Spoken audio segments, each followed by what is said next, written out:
Bom dia, estamos chegando com Boa Vida News, hoje quarta-feira, 17 de dezembro de 2014. Uma quarta-feira já com muito calor, você viu aí no Climatempo, previsão de pouca chuva, né? 14 milímetros, 60%, previsão para amanhã, aí já tem um pouco mais de chuva, 84% de probabilidade, 20 milímetros, mínima de 20, máxima de 34. Cotação do bovino em Mato Grosso do Sul, R$ 136,50. A cotação do milho, R$ 20,50. A cotação da soja, R$ 60,21. E o dólar, ó, continua subindo assustadoramente. Eu falei o seguinte, que antes do Natal o dólar chegava a 2,80. O dólar hoje já está 2,73, mais 1,87%. Eu acho que o dólar chega a R$ 3,00. Aqui, não é no Paraguai, não. Lá no Paraguai já é 3. Aqui, 2,73. É mole? É um negócio realmente dos mais sérios. Olha, deixa eu falar aqui, o SIAT está oferecendo vagas de empregos. O SIAT é ali na Weimar Torres, ao lado do prédio das Araras. Você que vai ao SIAT deve levar a carteira de trabalho, carteira de identidade e CPF. Tem abastecedor de linha de produção, vagas. Almoxarife tem 15 vagas, ajudante de estruturas metálicas 7 vagas, agente de vendas de serviços, aplicador serigráfico em vidros, atendente de padaria, auxiliar de cozinha, auxiliar de escritório, auxiliar de linha de produção, auxiliar financeiro, auxiliar técnico de refrigeração, azulejista, açougueiro, caseiro, comprador, eletricista de manutenção industrial, copeiro de hotel, cortador de roupas, olha que legal, costureiro em geral, garçom, lavador de veículos, motoboy, topógrafo, trabalhador rural, tratorista agrícola, técnico em saúde bucal, tem vendedor interno, vendedor pracista. Eu estou recebendo o Jornal Diário MS, está aqui, Sene e Águia Negra conhecem adversários na Copa do Brasil, que legal. A CBF divulgou ontem os jogos da primeira fase da Copa do Brasil, do ano que vem. Sene de Campo Grande e Águia Negra recebem Esporte Clube e Paysandu, né? Respectivamente. Que bom, né? Que bom.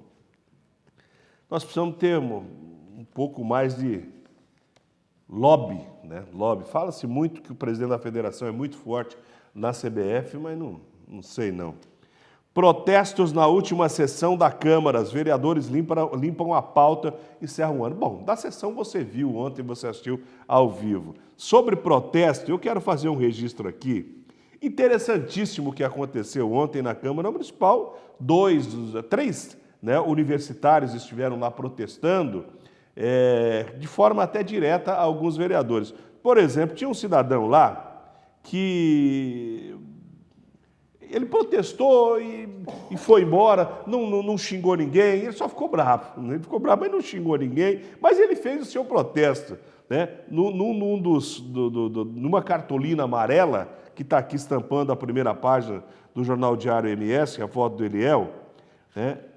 A frase diz o seguinte: vergonha, passe da maconha, aliás, vergonha, passe mais caro que maconha, sobre o transporte coletivo, né? Mas ele foi lá e deu o recado dele. Numa outra faixa, esse cartaz aqui ele direcionou para a vereadora Virgínia. Num outro cartaz, antes de ele ir embora, e aí ele saiu falando, ninguém entendeu nada do que ele falou, nem eu estava muito próximo. Num outro cartaz que ele levantou, numa outra cartolina, estava lá: vereador Sérgio, Estado laico, queremos um Estado laico. E aí eu fui procurar, né, saber, não me fugiu na hora, e aí eu trouxe para algumas pessoas que me perguntaram o que é isso. Segundo o nosso amigo Google, Estado laico é um país ou nação neutra no campo religioso. E aí você envolve a religião, você já viu, né? Mas melhorou bastante, viu? Melhorou uma barbaridade. Eu estou recebendo o Rosemar Matos, tradicionalmente realiza aí a seresta no aniversário da cidade de Dourados. É uma coisa assim, muito romântica essa seresta. Ela surgiu, primeiro, Rosemar, obrigado pela visita mais uma vez ao nosso Boa Vida News. Bom dia aos telespectadores. Eu que agradeço a oportunidade de mais uma vez estar aqui com o amigo Antônio Carlos. Para falar de Dourados. Isso. Como é que surgiu Pode ver a que ideia? Começa a brilhar meus olhos quando fala de tradicionalismo, da história de Dourados, das grandes coisas que são feitas, principalmente a Seresta, né? Então eu acho que muda um pouco a minha face já. Que bom, nós já estamos vivendo aí, né, os 79 anos, é isso? 79 anos de Dourados. De emancipação política, né? Política, né? Porque, às vezes, só te cortando um pouquinho, mas muitos dos novos, não é o nosso caso, né? Aqueles que estão chegando em Dourados, às vezes não sabem se Dourados tem 79 anos. Não, Dourados hoje deve estar com 126 para 130 anos de ocupação. Ela não tem uma idade certa. Do primeiro morador que os historiadores conseguiram chegar, que alguns documentos apontam, é de 1885, Francisco Xavier Pedroso, que seria bisavô da Cília Eunice, bisavô da família Pedroso, Fabinho Dorta, lá da raiz do Fabinho Dorta. Ei, Fabinho, exatamente.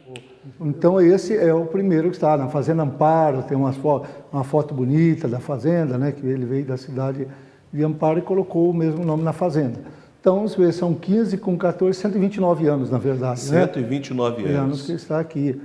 E há relatos já em alguns livros e outros que comprova isso, a vinda dele. E depois vieram outras famílias, né? Depois veio o próprio Isidro Pedroso, veio para frente, os Azambuja, os Almeida, né? Zeferino, Vicente de Almeida, o Cansado, que foi Manuel Lopes Cansado, que era um mineiro de Uberaba. Até eu brinco muito quando os funcionários não estão trabalhando. Eu falo, vocês são da maior. Aqui acho que nós temos a maior família de Dourados, não é os Matos, é os Cansados. É os Cansados. Tem bastante aqui. Lopes Cansado, né? Então esse veio em 1886, 87. E assim por diante. Então Dourados, já muito antes da criação do município, que foi uma luta muito grande.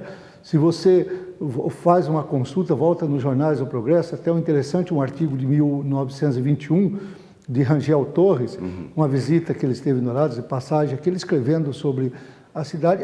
Já era uma aspiração, naquela época, segundo ele, antiga, não devia ser muito, que tinha criado, mas já era aspiração, e justa aspiração, virar município, coisa que só conseguiu-se 14 anos depois, né? Então, é uma luta muito difícil. Tudo em Dourados parece que foi com muito sacrifício, né? Então, em 1921. Aqui já fazia frente no artigo, eu falo que é um artigo muito interessante porque foi escrito naquela época mesmo por alguém que tinha passado ali, ficado uns dias aqui, passou, ele foi a Cuiabá, voltou e ficou uns dias convivendo ali e relatou, então, algumas coisas, por exemplo, bailes, ele dizia que os bailes aqui eram muito mais animados, muito mais... As festividades eram maiores do que Ponta Porã. Então tinha muitas coisas que nós já suplantávamos a cidade-mãe, como eu gosto de falar, né? Qual que era o ritmo na época? Chamamé, polca? Ele não entra nesse detalhe, não mas entra pelos paraguaios, argentinos que tinha aqui, os gaúchos, não vai ser diferente, porque o número de gaúchos era 60%, né? Já naquela época. Então, eram as músicas gaúchas e as próprias a música gaúcha, os gaúchos eram fronteiriços com a Argentina, ali são 82 quilômetros, né? Que vieram de São Luís Gonzaga, alguns bem na fronteira, como São Borja. Então, aquelas músicas mesmo não mudam daí. O chamamé mesmo, o vaneirão, e a polca paraguaia, né? Quando que Dourados começou a alavancar? Então, aí ela já começou a crescer. Na verdade, ela em 1915 virou distrito, né, Distrito de Paz. Então eu falo que é um marco ali porque ela começou a ter uma outra identidade. Nós éramos distrito de Ponta Porã. Ponta Porã. Nós já fomos também, é interessante, até esses dias eu estava à missa, o bispo falando, eu estive lá em Bela Vista, uma cidade muito distante e tal. Alguém de vocês conhece? Quer dizer, depois ele terminou a missa, não deu para falar que nós já fomos belavistense, quem era aqui, porque até 1908 nós pertencíamos aqui, nós pertencíamos a Bela Vista. Quer dizer, nós já fomos de Ponta Porã, nós já fomos de Bela Vista? Fomos de Oaque, porque na verdade se você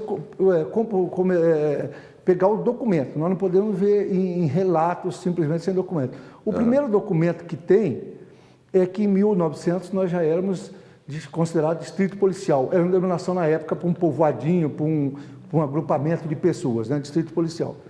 Enquanto distrito policial, nós pertencíamos a NEOAC. Nós éramos ligados à NEOAC. Aí, em 1903, Bela Vista, se não me falha a memória, Bela Vista virou município. Então, nós passamos a pertencer... A Bela Vista. Desculpe.